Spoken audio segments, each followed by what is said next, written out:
Anyway, so yes, this is Kal Kat, the Kal Katster, and I know on other reviews I've said that I go to like the early screenings and stuff like that, special screenings and whatever. Yeah, and it's actually very rare I go to an actual special screening, but that mostly it's just the early show on but uh, this weekend I actually went to a Fandango event screening of a certain DC movie. Now, there's probably more moratorium on spoilers and reviews, so I can't tell you anything about it. But I can tell you that it's awesome, and it's called Shazam. And yeah, it's the original Captain Marvel, Shazam. Yeah, so this is my pre-screening review. No spoilers. Yeah, there's probably things saying don't put out this, but I'm not going to say anything. I'm not showing any clips or anything. So it's about Billy Batson, who is an orphan kid that's gone through all the foster system, and he meets this quirky family that reminds me of the family from Ant-Man a little bit. But that's Marvel. This is DC. They tried for a more lighthearted touch with some irony thrown in and coincidence. Yeah, so yeah, as you've seen from the trailers, yeah, he acquires superpowers. No spoilers there. It's in the trailer. And has to learn how to use them properly. Yeah, so from the magician, the Shazam. It's supposed to be an acronym, but it's not really because it doesn't make up an actual word. It makes up a word, an acronym, yeah, anagram of various characters. I think it's Solomon, Hercules, Atlas, Zeus. I'm not sure what the other A is. The last one's Moses, which is weird. Or Midas. Maybe Midas in this version. But yeah, there's two A's in there. Anyway, so different mythological and biblical characters thrown in together, and the seven deadly sins are the bad guys chasing around. And there's a bad guy who's introduced in the beginning. That's a little bit of a spoiler. You get to see what the bad guy first. Yeah, but yeah, I can't give away anything else other than the good guy and the bad guy. Get together. Yeah, so it's a pre-screening. We can't go into details at all, but it's a really good movie, and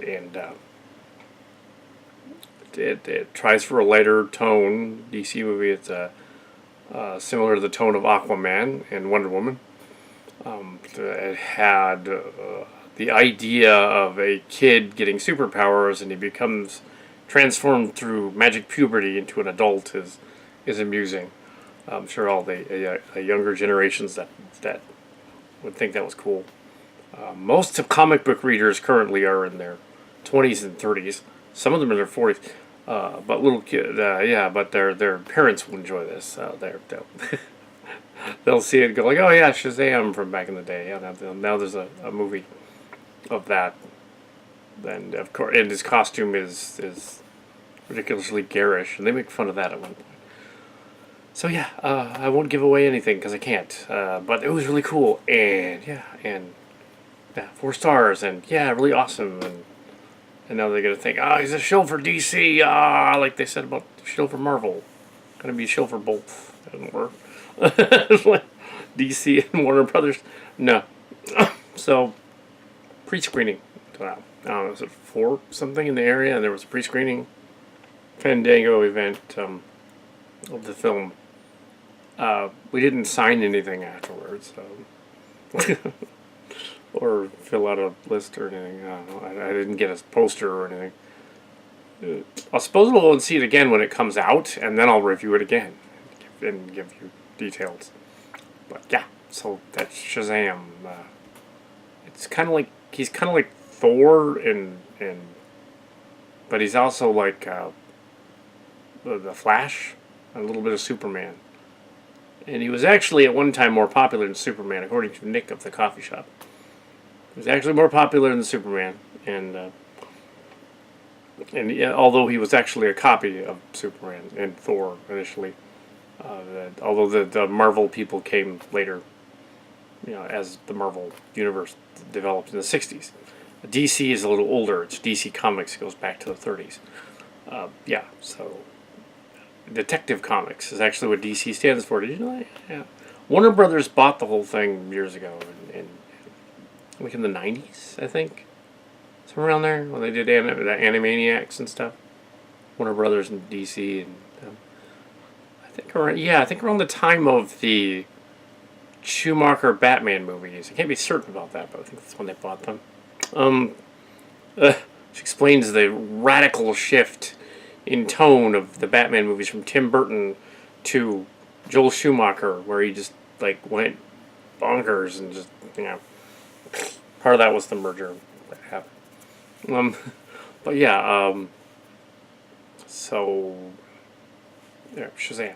Go and see it on what is coming out in April, first week of April, I think. I think it's either the 1st or the 8th. Look at that. Yeah. So yeah, Shazam. It's fun. Yeah.